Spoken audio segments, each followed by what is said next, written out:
सगळं शेतकऱ्यांनी आणि सभासदांनी विश्वास ठेवून निवडून दिला तर शेतकऱ्याच्या हिताचे निर्णय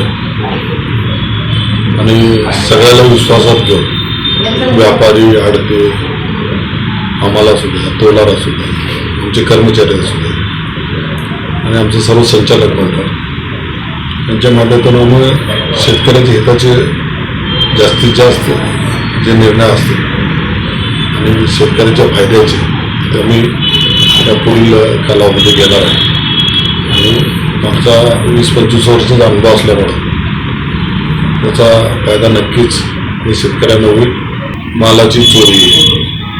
शेतकरी निवास, शेतकऱ्यांना अजून काय नवीन योजना महाराष्ट्र शासनाच्या केंद्र शासनाच्या मार्केट फेडरेशनच्या जे काही करता येते ते प्राधान्यानं तात्काळ करण्याचा आम्ही प्रयत्न करतो.